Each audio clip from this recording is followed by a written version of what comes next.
Halo teman-teman, yang pertama kita akan mempelajari tentang pengertian cooperative learning. Kooperatif sendiri berarti mengerjakan sesuatu secara bersama-sama dan saling membantu satu sama lainnya sebagai suatu kelompok atau tim. Sedangkan cooperative learning berarti model pembelajaran yang berfokus pada penguasaan penggunaan kelompok kecil, di mana siswa bekerja sama guna mencapai tujuan belajar. Jadi, dalam pembelajaran cooperative learning ini, siswa akan dibagi menjadi kelompok-kelompok kecil yang bekerja sama untuk mencapai suatu tujuan belajar. Karakteristik model pembelajaran cooperative learning. Yang pertama, pembelajaran secara tim. Jadi, pembelajaran akan dilakukan dalam kelompok-kelompok kecil. Yang kedua yaitu kemauan untuk bekerja sama. Jadi, dalam suatu kelompok, setiap siswa harus memiliki kemauan untuk bekerja sama dengan anak yang lain, dengan siswa lain begitu. Yang ketiga didasarkan pada manajemen kooperatif. Dan yang keempat, keterampilan bekerja sama. Jadi, keterampilan anak-anak atau siswa dalam kelompok itu, dalam bekerja sama itu juga menentukan tujuan pembelajaran dapat tercapai dengan baik atau tidak.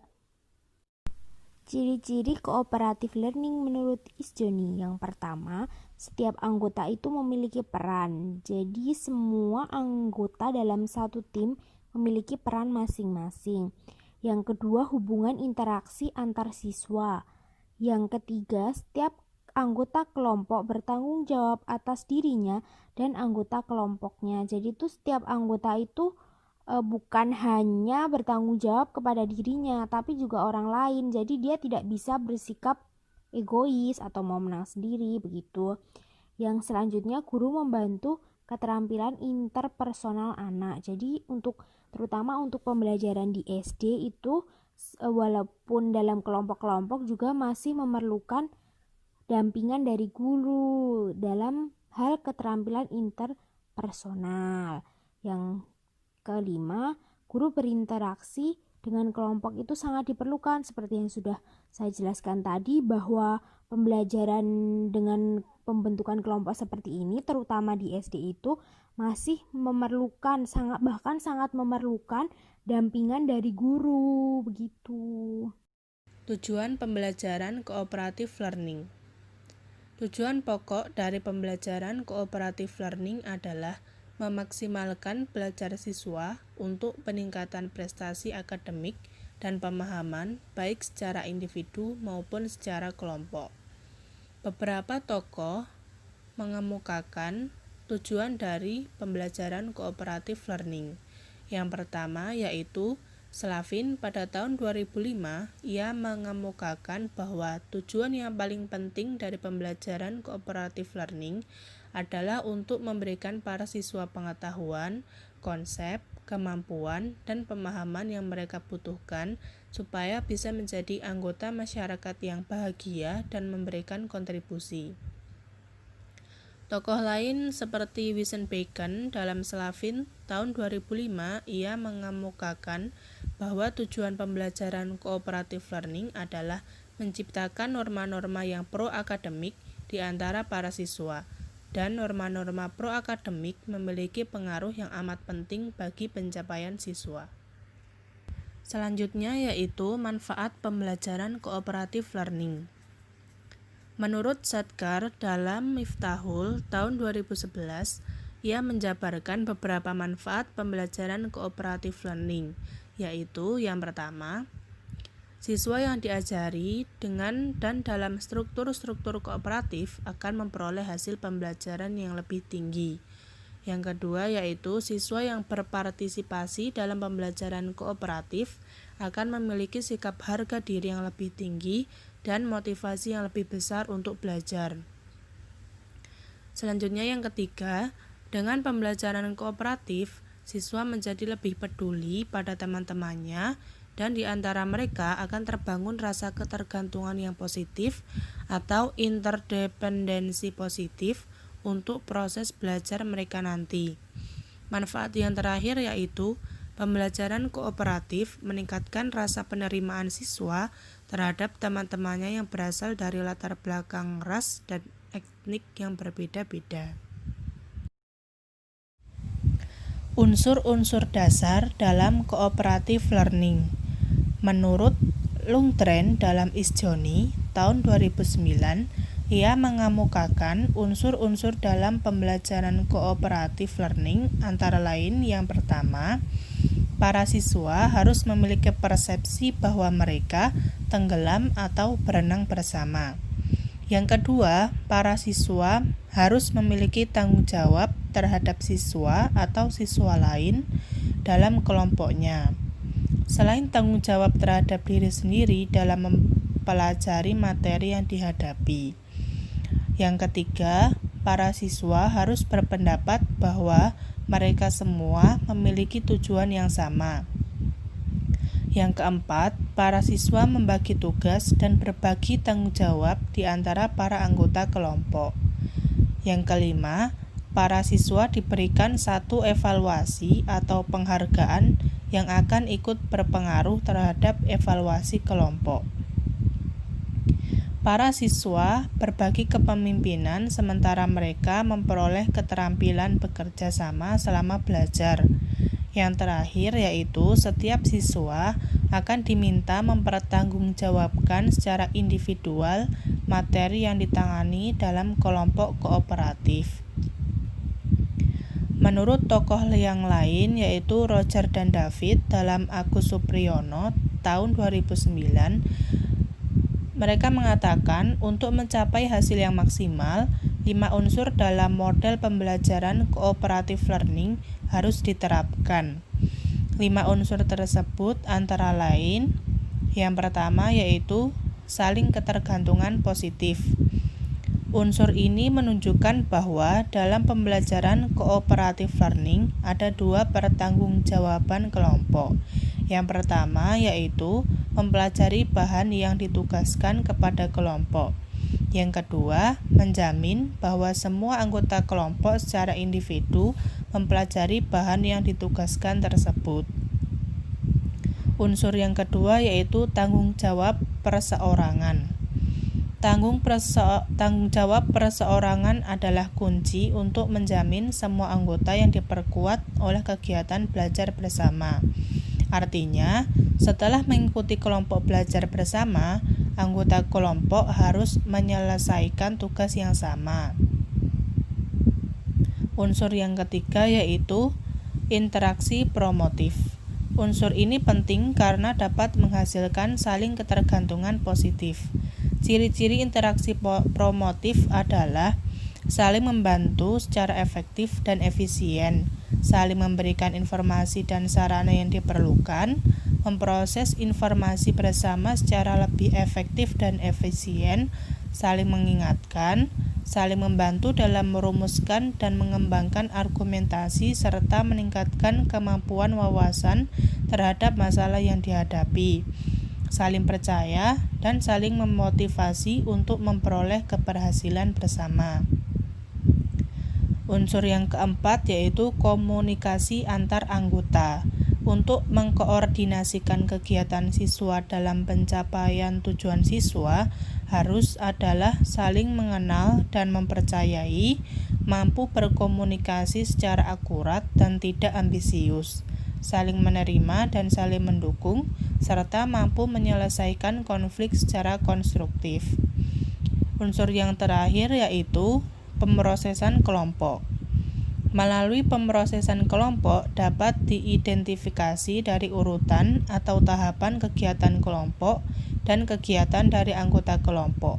Siapa di antara anggota kelompok yang sangat membantu dan siapa yang tidak membantu. Tujuan pemrosesan kelompok ini agar dapat meningkatkan efektivitas anggota dalam memberikan kontribusi terhadap kegiatan kolaboratif untuk mencapai tujuan kelompok. Ada 2 tingkat pemrosesan, yaitu kelompok kecil dan kelas secara keseluruhan. Aspek-aspek pembelajaran cooperative learning. Yang pertama ada tujuan, yaitu tujuan itu dapat diimplementasikan dengan cara semua siswa ditempatkan ke dalam kelompok-kelompok kecil dan setiap siswa diminta untuk mempelajari materi tertentu dan saling memastikan semua anggota kelompoknya juga mempelajari materi tersebut. Yang kedua, ada level kooperatif.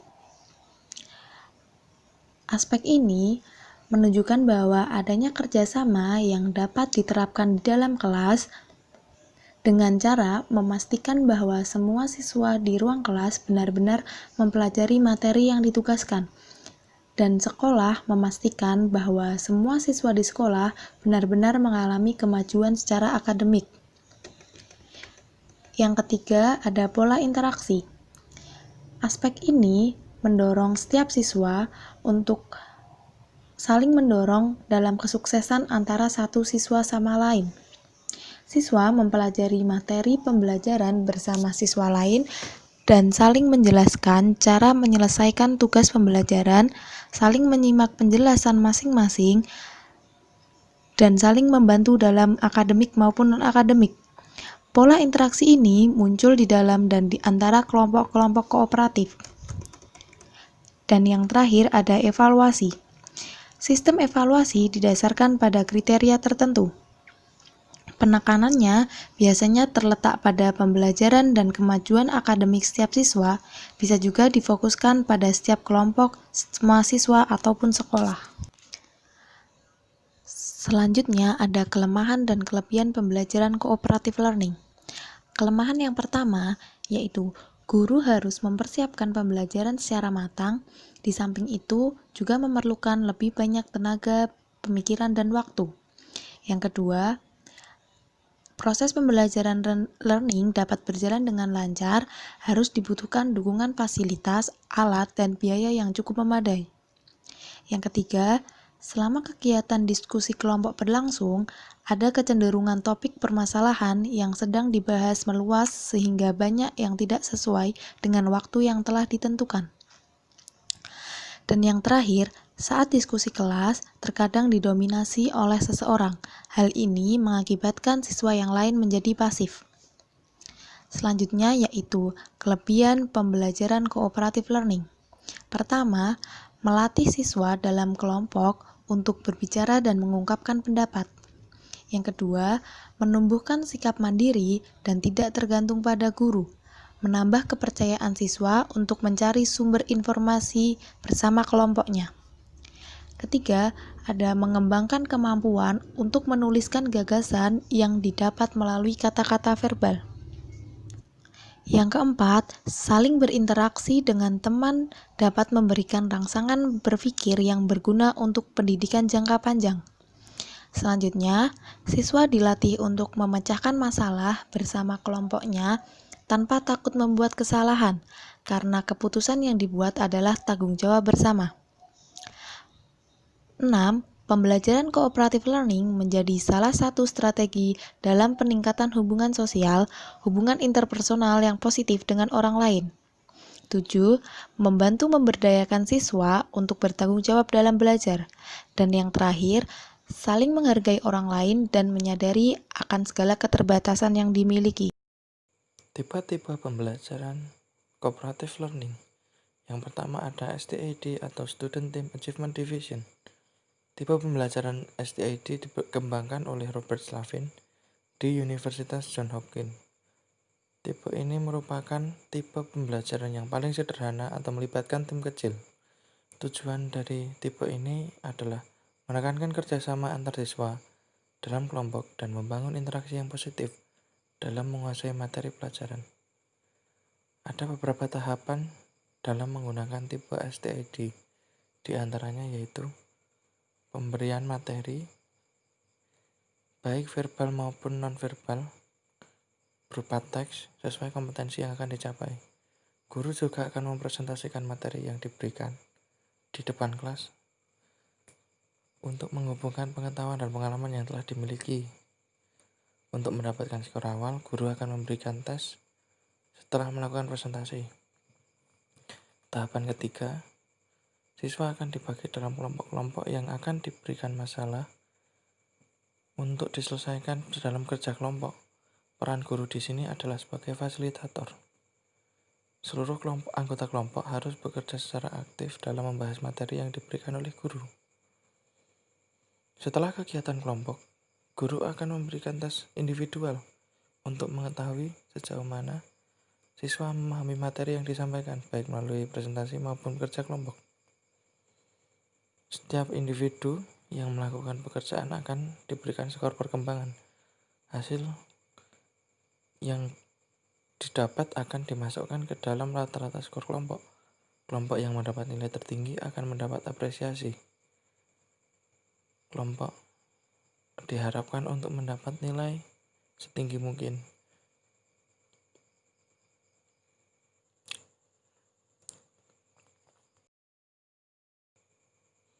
Pembelajaran tipe STAD memiliki kelebihan dan kekurangan, di antaranya adalah sebagai berikut. Kelebihan, siswa dapat bekerja sama dalam mencapai tujuan. Yang kedua, siswa dapat aktif berperan dengan tutor sebaya untuk meningkatkan keberhasilan kelompok. Yang ketiga, melatih interaksi siswa untuk mengungkapkan pendapat dan membangun hubungan sosial yang baik antar siswa. Kekurangan yang terdapat dalam metode ini yaitu membutuhkan waktu yang lama dan ketelitian dari guru yang harus kuat dan juga tepat dalam menyampaikan maupun menyiapkan bahan ajar yang akan disampaikan.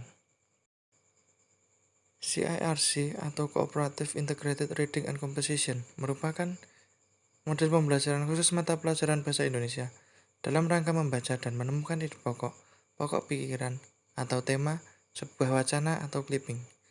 Model pembelajaran CIRC ini dapat dikategorikan pembelajaran terpadu. Menurut Fogarty, berdasarkan sifat keterpaduannya, pembelajaran terpadu dapat dikelompokkan menjadi 1.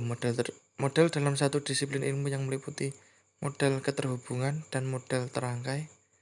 2. Model antar bidang studi yang meliputi model urutan, perpaduan, model jejaring atau jaring-jaring, model bergalur, dan model terpadu. Yang ketiga, model dalam lintas siswa. Pembelajaran CIRC atau pembelajaran terpadu, setiap siswa bertanggung jawab terhadap tugas kelompok. Setiap anggota kelompok saling mengeluarkan ide untuk memahami konsep dan menyelesaikan tugas sehingga terbentuk pemahaman dan pengalaman belajar yang lama. Model pembelajaran ini terus dikembangkan mulai dari SD sampai sekolah menengah. Proses pembelajaran ini mendidik siswa berinteraksi dengan lingkungan. Dari setiap fase tersebut di atas, dapat kita perhatikan dengan jelas sebagai berikut. 1. Fase pertama, pengenalan konsep. 2. Fase kedua, eksplorasi dan aplikasi. Dan yang fase ketiga, publikasi. Kelebihan model pembelajaran CIRC. Kelebihan dari model pembelajaran tersebut antara lain: 1. Pengalaman dan kegiatan belajar anak didik akan selalu relevan dengan tingkat perkembangan anak. 2. Kegiatan yang dipilih sesuai dengan dan bertolak dari minat siswa dan kebutuhan anak. 3. Seluruh kegiatan belajar akan lebih bermakna. 4. Pembelajaran terpadu dapat menumbuhkan dan mengembangkan keterampilan berpikir anak. 5. Pembelajaran terpadu menyajikan kegiatan yang bersifat pragmatis atau bermanfaat sesuai dengan permasalahan yang sering ditemui dalam lingkungan anak. 6. Pembelajaran terpadu dapat menumbuhkan motivasi belajar siswa ke arah yang dinamis, optimal, dan tepat guna. 7. Menumbuh kembangkan interaksi sosial anak seperti kerjasama, toleransi, komunikasi, dan respek terhadap orang lain. 8. Membangkitkan motivasi belajar, memperluas wawasan, dan aspirasi guru dalam mengajar. Kekurangan model pembelajaran CIRC adalah model pembelajaran ini hanya dapat dipakai untuk mata pelajaran yang menggunakan bahasa, sehingga model ini tidak dapat dipakai untuk mata pelajaran seperti matematika dan mata pelajaran lain yang menggunakan prinsip menghitung. Tipe pembelajaran NHT atau Number Heads Together. Tipe pembelajaran ini dikembangkan oleh Spencer Kagan. Tipe pembelajaran ini yaitu dengan maksud kepala bernomor. Setiap siswa mendapatkan nomor tertentu dan setiap nomor mendapatkan kesempatan yang sama untuk menunjukkan kemampuan mereka dalam satu kelompok. Tujuan dari tipe ini yaitu menguji siswa dalam pemahaman materi dan memberikan penguatan materi dalam kelompok. NHT memberikan kesempatan pada siswa untuk mengungkapkan setiap ide-ide dan pendapat yang dituangkan dalam kelompok. Langkah-langkah tipe pembelajaran NHT diantaranya sebagai berikut. 1. Guru menyampaikan materi pembelajaran sesuai dengan kompetisi dasar yang akan dicapai. 2. Guru membentuk kelompok yang terdiri dari 4-5 orang. Setiap siswa dalam kelompok mendapatkan nomor 1-5. 3. Guru memberikan suatu permasalahan atau kasus yang harus diselesaikan dalam kelompok tersebut dalam waktu yang sudah ditentukan. 4. Setelah waktu habis, guru memberikan pertanyaan dengan cara menyebutkan salah satu nomor anggota kelompok. Nomor yang disebutkan akan menjawab pertanyaan dari guru mewakili kelompoknya. 5. Nomor yang lain memberikan tanggapan sesuai dengan instruksi guru. 6. Guru memberikan kesempatan pada setiap kelompok untuk memberikan kesimpulan. Dan yang terakhir, di akhir kegiatan, guru memberikan penguatan dan penegasan terkait materi yang telah didiskusikan.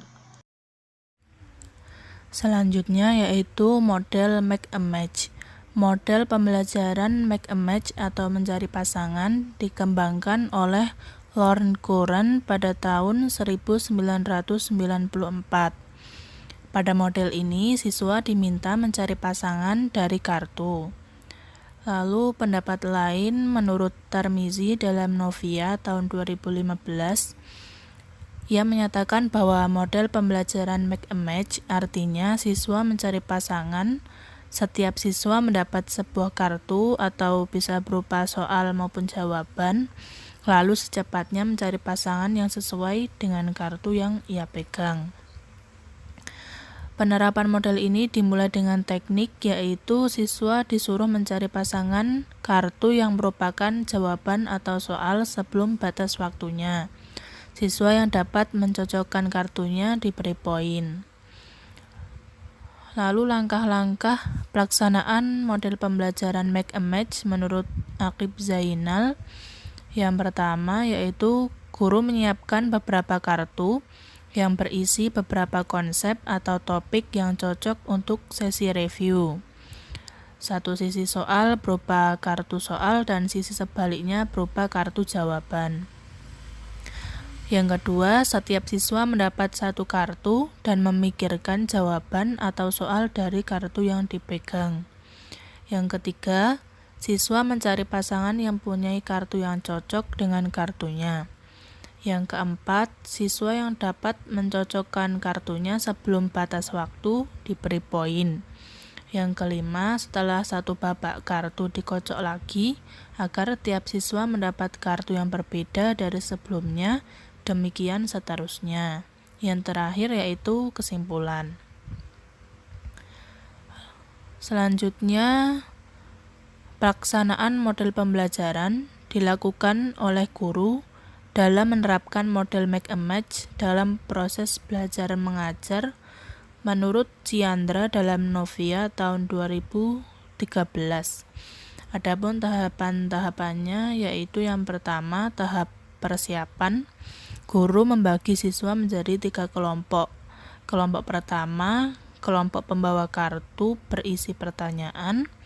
Kelompok kedua, kelompok pembawa kartu berisi jawaban. Kelompok yang ketiga yaitu sebagai kelompok penilai. Lalu, atur posisi kelompok tersebut sedemikian rupa sehingga berbentuk huruf U dan upayakan kelompok pertama berhadapan dengan kelompok kedua. Tahap yang kedua yaitu tahap penyampaian.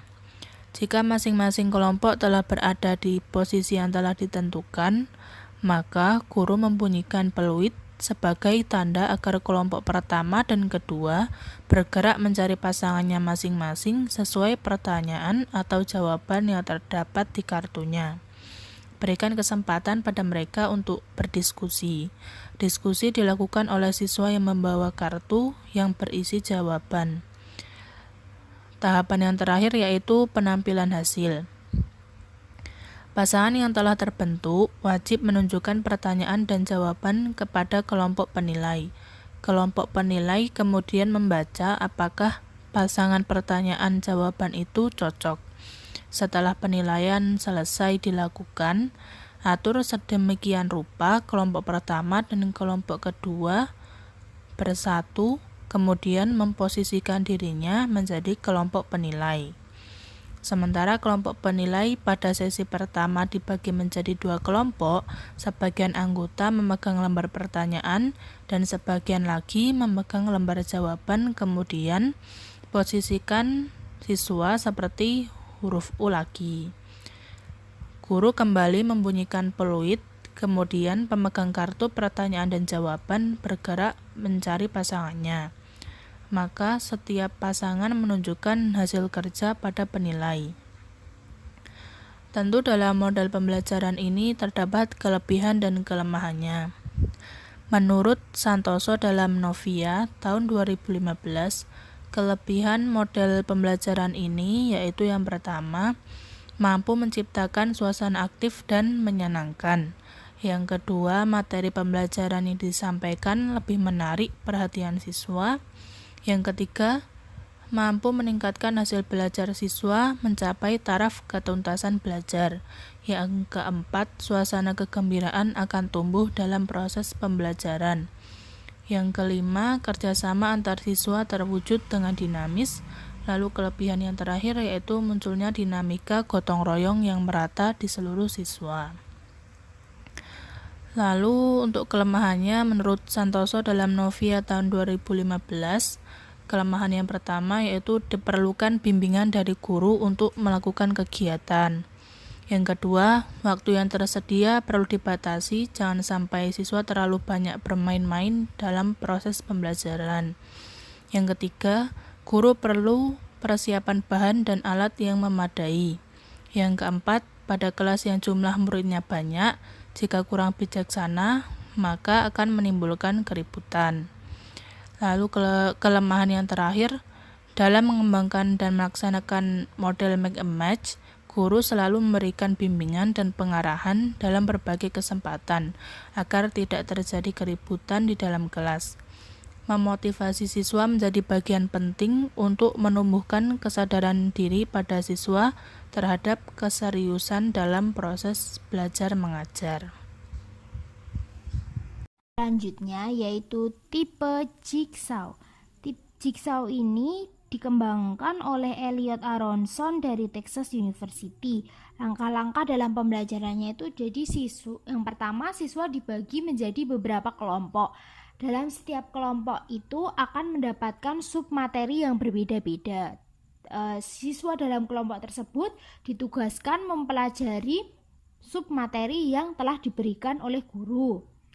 Lalu diberi waktu apabila waktunya sudah habis, nanti setiap siswa dari submateri itu digabungkan menjadi satu kelompok. Jadi misal tadi ada 5 submateri. Jadi nanti siswa dari kelompok 1, kelompok 2, kelompok 3, kelompok 4, dan kelompok 5 dijadikan menjadi satu kelompok. Lalu mereka saling menjelaskan kepada temannya tentang materi yang telah dipelajari sebelumnya. Jadi seperti itu cara pembelajaran metode jigsaw.